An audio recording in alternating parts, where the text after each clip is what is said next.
She was halfway out of the studio, hands shaking, dress pulling tight, voice cracking, and the word divorce hanging in the air like a threat nobody wanted to say out loud. This was not loud TV drama for fun. This felt like a line crossed, the kind people do not walk back from easily. And the scariest part? We have seen versions of this moment before. Welcome back. I am Sarah, and this is Sister Wives Daily.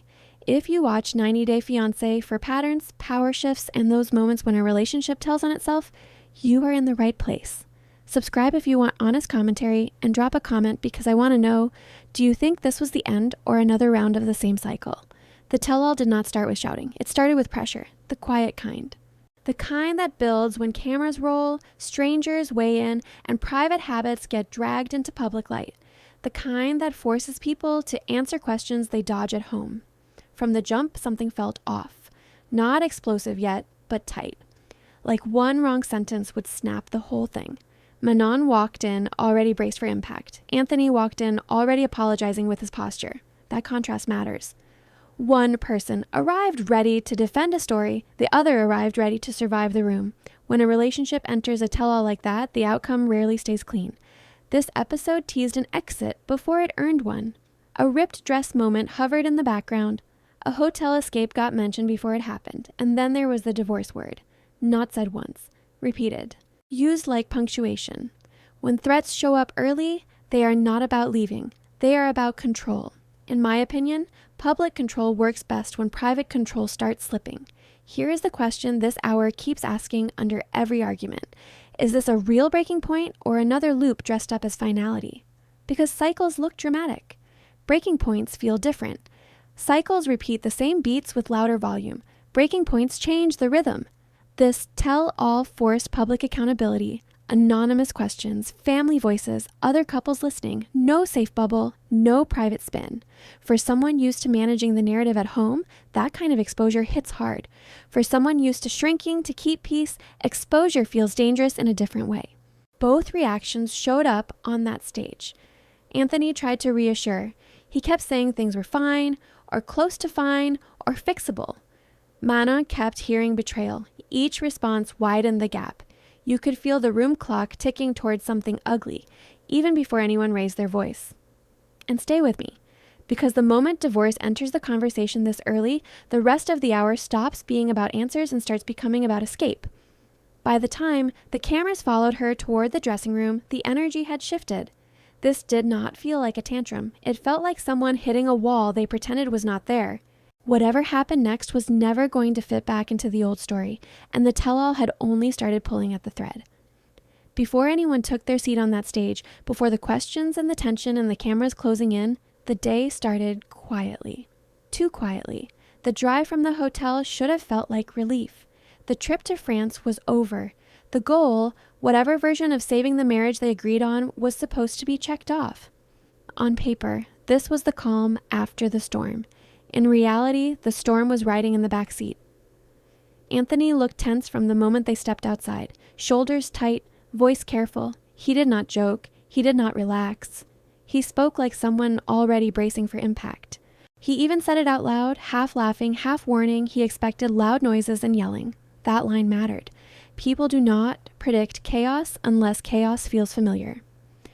Manon framed the day differently. In her mind, this was not about conflict. This was about being misunderstood. She talked about being tired of trying, tired of being perfect and still ending up cast as the villain. In her version of events, she keeps showing up, keeps sacrificing, keeps pushing, and still gets painted as the problem. That self-image follows her everywhere, strong, wronged, unprotected. But then you watch the footage and something does not line up cleanly. We keep hearing about perfection, yet what we see is friction. We hear about support, yet what we see is distance. The gap between how Manon sees herself and how the moments play out on screen keeps widening, and Anthony sits right in the middle of that gap, trying not to fall in. She asked him a simple question on the drive. Are you ready to stick up for your wife? His answer landed soft, too soft, a hesitant yes, wrapped in uncertainty. The kind of answer people give when they want peace more than truth. For Manon, that hesitation sounded like abandonment. For Anthony, it sounded like survival.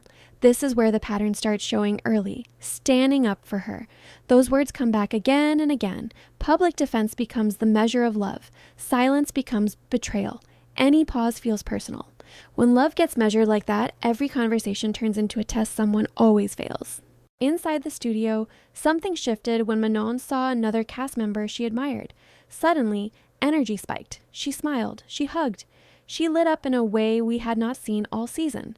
That moment did not last long, but it said a lot. Joy showed up easily when the stakes felt low.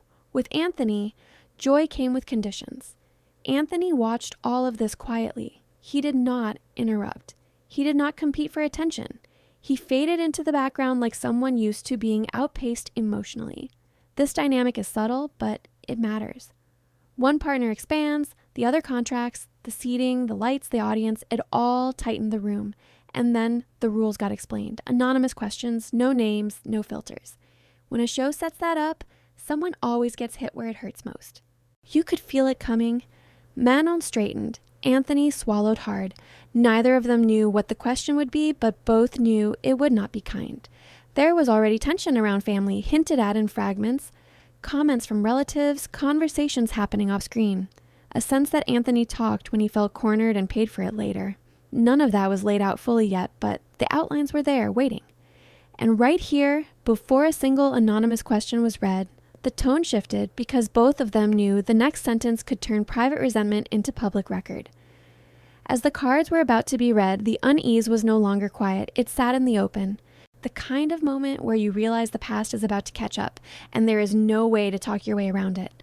The anonymous question did not creep in. It landed, clean, sharp, no warm-up. Does Anthony still make you want to die inside? The room reacted before anyone spoke. Gasps, nervous laughter, faces turning. Questions like that hit harder when nobody has a name attached. No one to argue with, no one to blame. Only the words sitting there between a husband and wife waiting for a response. Manon did not dodge it. She did not soften it. She leaned in. Sometimes, yes. She said it out loud, then doubled down. She framed it as honesty, pride even, being real, being authentic.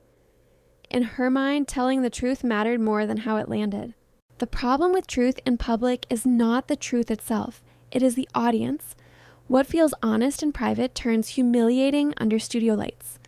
Anthony jumped in fast. He always does. He tried to cushion the blow. He explained her love shows up differently. He said he never questions her feelings for him. Watch his face in that moment.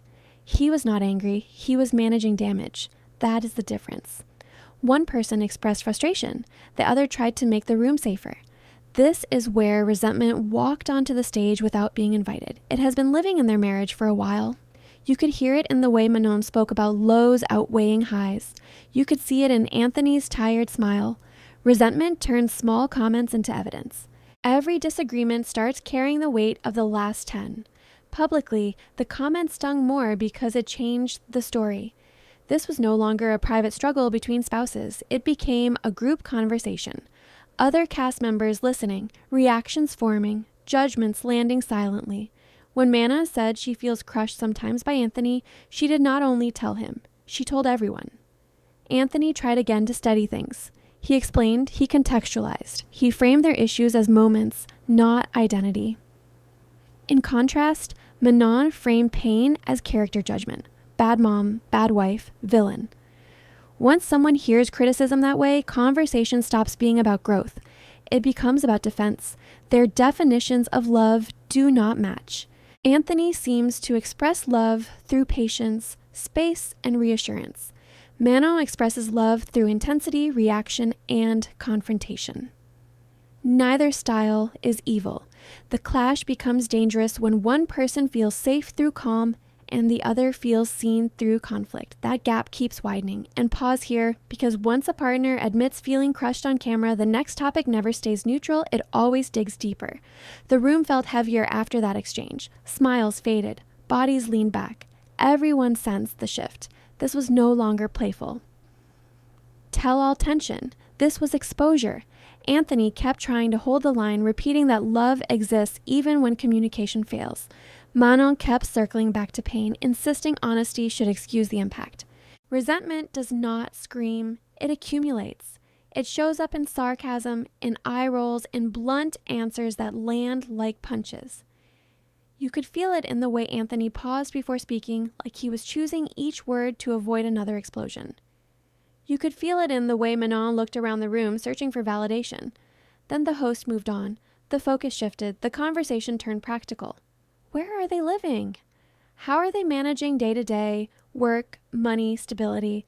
On the surface, a normal transition. Underneath, it opened a new crack. Because when resentment is already in the room, practical questions stop being practical. They become judgment. They become proof. And the moment employment came up, it was clear the tension was about to move from feelings to status, and that fault line would not stay quiet for long. Once work entered the conversation, the temperature changed again. Jobs sound practical. They never are. Work carries pride, money, status, and control all wrapped together. They said they still lived in the house they bought, the small village Manon once described with open dislike. The surprise came fast. Anthony's camp job ended, no long runway, no security. He took kitchen work at a fast food place, long hours, low pay, honest work. The room leaned in. Manon did not hide her disappointment. The pay bothered her. 900 euros a month felt insulting to the effort. From her seat, the math did not work. Time away from family for wages she saw as beneath the sacrifice of moving countries. From Anthony's side, the picture looked different. New language, new country, entry-level work, a foothold. Pride swallowed so bills get paid. Two people reading the same facts through different fears. This is where class anxiety slipped into the frame. Status matters when everything else feels out of control. In my opinion, the job debate was not about money alone. It was about identity. Who are we now? What story do we tell friends? What do strangers assume when they hear where you work? Anthony heard survival. Manon heard failure. Neither heard each other. Anthony admitted something quiet and heavy. He sensed the job was not the real issue. The title bothered her. The image. Working fast food felt like a step down she did not want attached to her name. Saying that out loud takes nerve. He said it without anger. More resignation than blame. The kind people learn after too many arguments go nowhere. Relocation stress sits underneath all of this. Moving countries strips routines. Support disappears. Expectations clash with reality. Some people adapt by lowering standards. Others double down. When one partner adjusts and the other resists, resentment finds oxygen. Anthony adapted. Manon resisted. Each response made sense to the person living it. Together, they collided. Then Manon shifted the conversation in a way only she can. She announced a new plan. Running for a local position, meeting neighbors, organizing events, helping their child connect. The idea sounded bold, hopeful on the surface, a fresh start. For someone feeling trapped, leadership offers control, influence, a way to shape the environment instead of enduring it. The room reacted with surprise. Anthony did not cheer. He did not shut it down either. He paused. His face said questions without saying no. That restraint matters. He lets her speak. He avoids public shutdowns, the same restraint she keeps asking for in reverse. The irony hung there. There is a line between ambition and escape. In my opinion, the campaign talk felt like reclaiming power after losing ground. Work disappointed her. The village disappointed her. The marriage disappointed her. Politics promised respect without negotiation. It promised a role where people listen by default. And hold on to this, because when control slips at home, new dreams often arrive fast and the timing tells you more than the dream itself. Anthony's skepticism stayed quiet. He mentioned tact, diplomacy, tone. Words matter in public roles. Manon brushed it off with confidence. She values directness. People always know where they stand with her. That trait earns applause and consequences. Which one shows up depends on the room. This stretch revealed a deeper conflict. Sacrifice means different things to each of them. Anthony measures sacrifice in labor and endurance. Manon measures sacrifice in status and comfort. When those currencies do not match, gratitude dries up. Every effort feels unseen. As the conversation wrapped, the host signaled a recap, footage from the season. A mirror no one asked for. Manon's posture tightened before the screen even played. Anthony glanced away.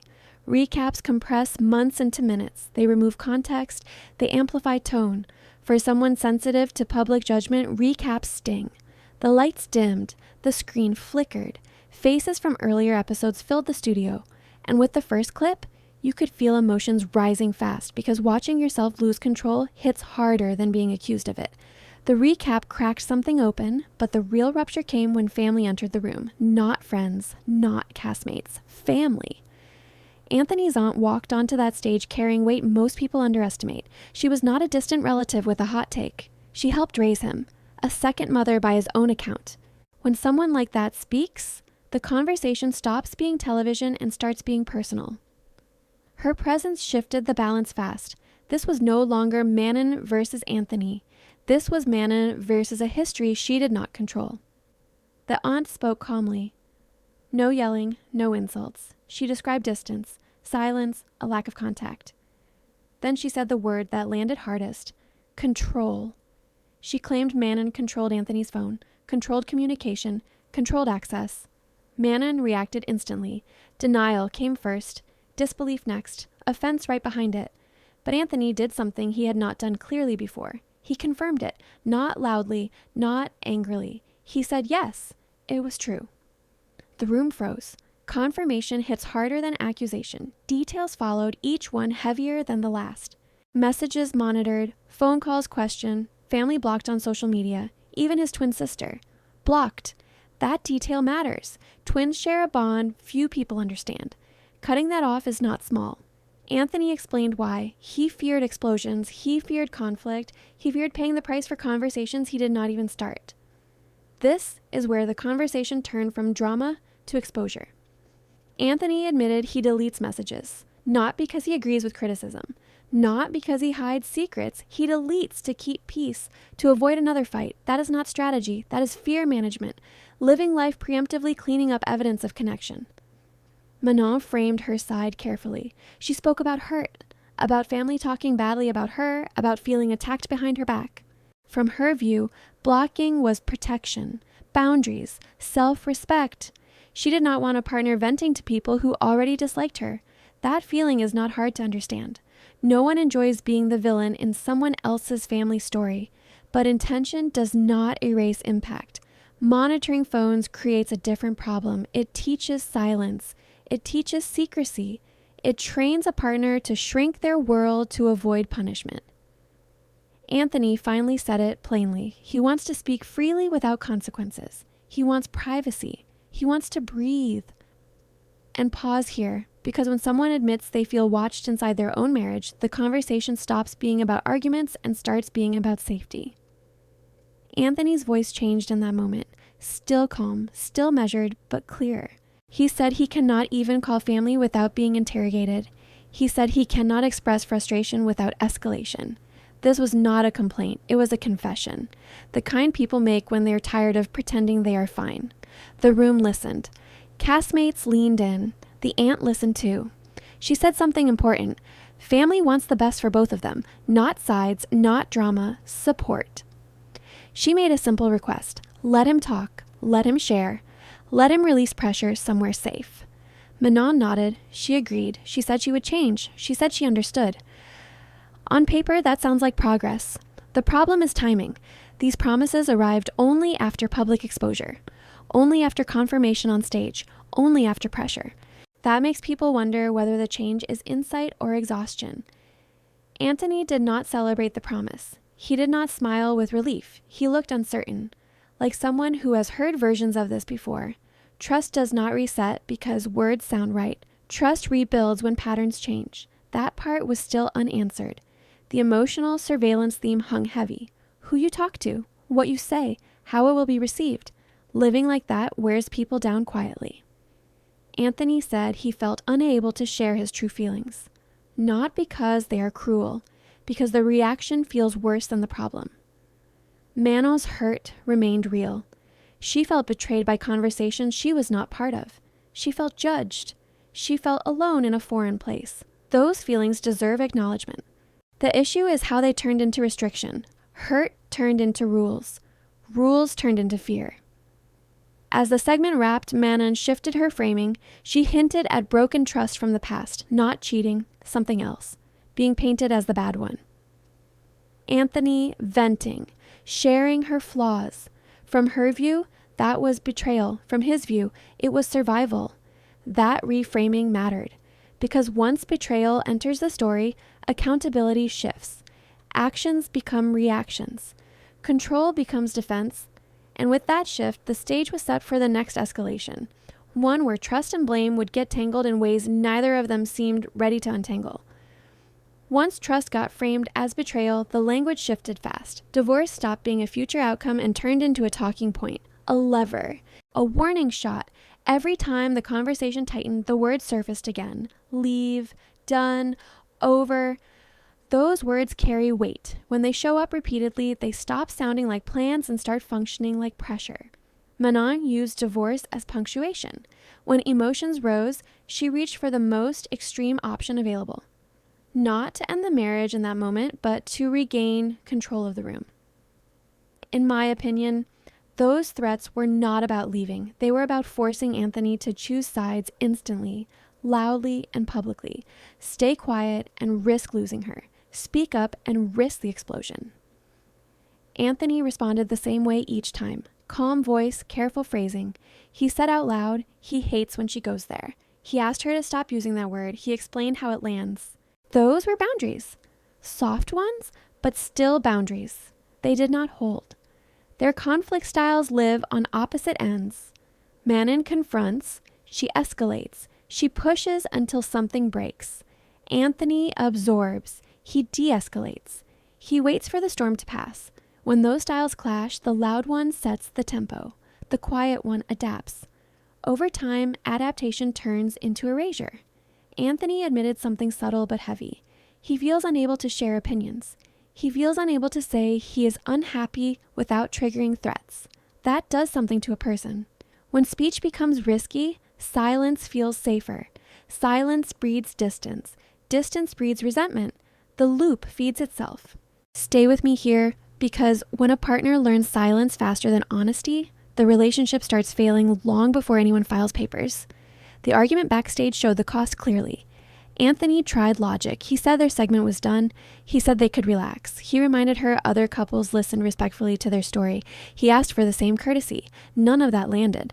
For Manon, logic sounded like betrayal. If he was calm, he must not care enough. If he wanted to stay, he must value others more than her.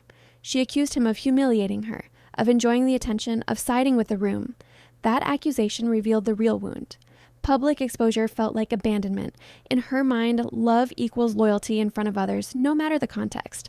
Anthony values fairness, respect, process. Those values do not protect him in her emotional math. The psychological toll showed on his face. Confusion mixed with fatigue. He kept saying he loved her. He kept saying he did not want this. Love alone was not enough to stop the spiral. Love never fixes communication when fear drives the exchange. Manon escalated again. She told him she was done with him. She threatened leaving. Again. Anthony froze. Not shocked, not angry, tired. People reach that look after repeating the same argument too many times. The point where hope thins out. This was no longer about the aunt or the job or the questions. This was about control slipping away in real time. Cameras rolling, producers nearby, a room full of witnesses. Manon rushed toward the dressing room with urgency that felt panicked. She demanded help out of the dress. She said she would tear it apart if needed. She wanted out, and right here, before the fabric even loosened, you could feel the moment coming, because exits like this never start with clothing. They start with losing the room. Anthony followed, trying to slow things down. He reminded her they still had to listen to others. He asked her to stay. His voice stayed even. Hers stayed sharp. She accused him again of choosing everyone else. She said he could go have fun with other women. The words landed messy and raw, thrown to wound rather than communicate. The distance between them widened with every step backstage. He wanted conversation. She wanted escape. He wanted resolution. She wanted silence on her terms. And as the door closed behind them, the dress moment hovered close. Not as a spectacle, but as the physical signal that the conversation had finally reached a breaking edge. The exit happened fast, but the meaning sat heavy. Manon reached the dressing room and asked for help out of the dress. Voice sharp, breath quick, hands restless, no jokes, no performance. A person pushed past capacity does not think about optics. She thought about escape. She said she felt humiliated. She said the room enjoyed watching her break. From her view, staying meant surrender. Anthony stood there trying to slow time. He spoke about fairness, about staying to hear others after they listened to their story, about respect inside a shared process. His tone stayed steady. His words aimed for balance. Balance never landed. Balance felt cold when pain wanted heat. This clash explains the exit better than any insult. Manon experienced the tell-all as exposure without protection. Anthony experienced the tell-all as accountability shared by everyone present. Two truths collided. Neither side felt heard. Humiliation and accountability look similar on camera. The difference lives inside the person feeling judged. Accountability asks for reflection. Humiliation triggers defense. Once humiliation takes over, dialogue shuts down. Walking out becomes power. Silence becomes control. Hold on to this moment because once someone leaves the room, conversation ends, and what follows decides whether a relationship resets or hardens. Anthony asked her to stay. He said the hard part had passed. From his lens, the danger was over. From hers, the danger had peaked. She accused him of enjoying the spectacle. She accused him of choosing others again. Those accusations showed fear more than anger. Fear of standing alone in a public space. Leaving the room ended dialogue. No rebuttals, no clarifications, no shared repair. Only space. Space sometimes heals. Space also cements stories. Each person walks away writing a private ending. Those endings rarely match. Producers tried to talk. Castmates hovered. Manon wanted distance from cameras and voices. Anthony looked lost, not shocked, not furious, worn. A person reaches exhaustion after choosing calm too many times without results. Silence protected him for years. Silence also hid his needs. The marriage status stayed unresolved for a reason. Threats had floated before. This exit felt different, not louder, colder. When threats stop working, something shifts. When silence stops protecting, something else surfaces. Anthony returned to the group alone. That image mattered. Not dramatic. Quiet. A man sitting with consequences he never asked for. Manon left with her boundary drawn hard. Not wrong, not right, heavy. This tell-all changed the equation. Public patterns became visible. Private tactics lost cover. Whether both people choose repair or repeat remains unknown. One truth stands clear. Walking away ends one argument. Walking back requires different tools. Next time, watch what happens when the word divorce stops landing as a threat and starts sounding like a plan, and when the quiet partner decides speaking costs less than staying silent.